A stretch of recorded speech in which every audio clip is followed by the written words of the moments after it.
რა შეიძლება იყოს დედამიწის სიღრმეში. მანამ გავიხსენებ, რას ამბობენ ძველი ფილოსოფოსები პლანეტაში სიღრმის არსებობის შესახებ. პირდაპირ არა, მაგრამ არსებობს ირიბი მტკიცებულება, რომ დედამიწის შიგნით არსებობს სივრცე, რომელშიც სხვა ცივილიზაციები ცხოვრობენ. ამის შესახებ ჯერ კიდევ ძველი ფილოსოფოსები საუბრობდნენ, ხოლო მრავალი არის რელიგია. ძველად ამტკიცებდა, რომ მიწის ქვეშ არსებობდა სამყარო, რომელშიც ადამიანები ან ადამიანების მსგავსი არსებები ცხოვრობდნენ. პირველი თეორია დედამიწაში სიღრმის არსებობის შესახებ შეიძლება არც დაიჯეროთ, მაგრამ პლატონს ეკუთვნის.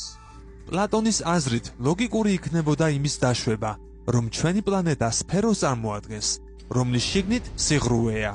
ცნობილი ფილოსოფოსის თვალსაზრისს დედამიწასთან დაკავშირებით მისი მოსწავლე და ასევე გამოჩენილი მეცნიერი არისტოტელეც იზიარებდა.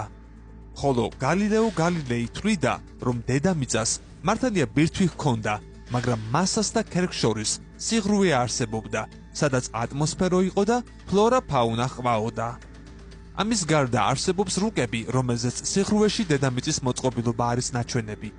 ამ თეორიის მიმდევრების აზრით, შიდა სამყარო ისეთივეა, როგორიც გარე. არსებობს ცა, ზღვა, მთები და მზეც კი არსებობს. და ამ სამყაროში ჩვენზე განვითარებული ცივილიზაცია ცხოვრობს, რომელსაც პლანეტაზე მცხოვრებ ადამიანებთან ურთიერთობის არანაირი სურვილი არ გააჩნია. მიზეზი კი ჩვენი გარე სამყაროსთან არაგონივრული დამოკიდებულება და აგრესიულობისკენ მიდრეკილება არის. გეოგრაფიული პოლუსები, დედამიწის შიდა სამყაროს ჭიშკრები. როგორც აღნიშნული თეორიის მიმდევრები ამტკიცებენ, პლანეტის შიდა სამყაროში მოხვედრა პოლუსებიდან შეიძლება.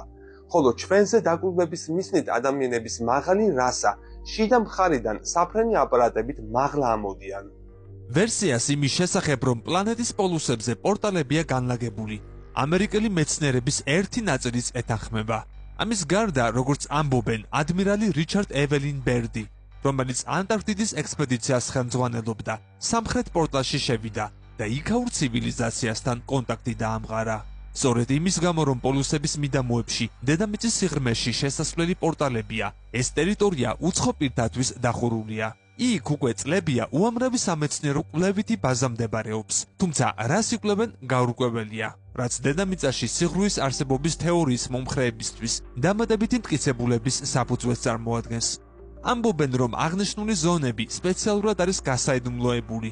ეჭვის საფუძველს ისიც იძლევა, რომ აღნიშნული ტერიტორიის ონლაინ რეჟიმში დათვალიერების შემთხვევაში მის თავზე ყოველთვის ღრუბლის სქელი ფენაა, რომელიც არასდროს იფანტება. გამოიწერე კოდის YouTube არხი. ნახე უამრავი საინტერესო ვიდეო სხვადასხვა თემაზე.